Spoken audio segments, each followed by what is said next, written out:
Straight of हॉर्मज इराणने बंद केलता, मग आता अमेरिका परत कसं बंद करणार आहे? तर मिडल ईस्टमध्ये चालू असलेल्या युद्धात नवीन नवीन ट्विस्ट पाहायला मिळत आहेत. त्यात पाकिस्तानने मध्यस्थी केलेल्या US इराण मीटिंगमध्ये स्ट्रेट ऑफ हॉर्मजवर कंट्रोल कोणाचा असेल, इराण न्यूक्लिअर बॉम्ब बनवेल की नाही, या मुद्द्यांवर कोणताच तोडगा निघालेला नाहीये. उलट अमेरिकेचे राष्ट्राध्यक्ष डोनाल्ड ट्रम्प यांनी घोषणा केली की आम्ही स्ट्रेट ऑफ हॉर्मज पूर्णपणे ब्लॉक करणार आहोत, बंद करणार आहोत. म्हणजे भारत किंवा चीन यासारख्या देशांना युद्ध चालू असताना सुद्धा जे क्रूड ऑइल मिळत होतं ते पण आता पूर्णपणे बंद होऊ शकतं. कारण इराणच्या कंट्रोलमध्ये असलेल्या समुद्रातून जरी त्यांनी शिप्स सोडल्या तरी स्ट्रेटच्या थोडं पुढं गल्फ ऑफ ओमान आहे आणि तिथं USने म्हणजे अमेरिकेने त्यांच्या नेव्हल शिप्स तैनात केल्यात. त्यामुळे स्ट्रेटमधून कोणतेच जहाजं बाहेर पडू शकत नाहीत.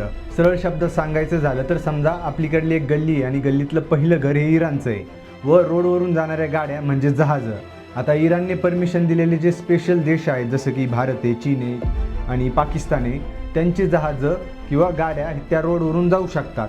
आणि त्यात नवीन माहितीनुसार इराण आता प्रत्येक देशाकडून किंवा जे जहाजं तिथून जातील त्यांच्याकडून प्रत्येकी $2 मिलियन टोल घेणार आहे.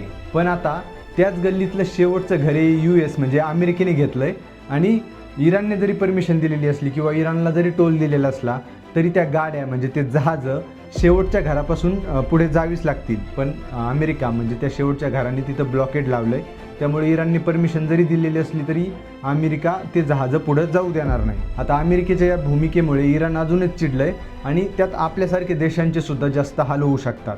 कारण जेव्हापासून युद्ध सुरू झालं तेव्हापासून जवळपास 100 जहाजं त्या स्ट्रेट ऑफ हॉर्मजमधून पास झाले आणि त्यातली मेजॉरिटी ही भारताची किंवा चीनची होती. त्यामुळे येणाऱ्या काही दिवसात हे ब्लॉकेड किंवा युद्ध थांबले नाही तर आपल्यासाठी अडचणी नक्की वाढतील. तुम्हाला काय वाटतं मला कॉमेंट्समध्ये सांगा आणि अशाच माहितीकरिता मला फॉलो करा. धन्यवाद.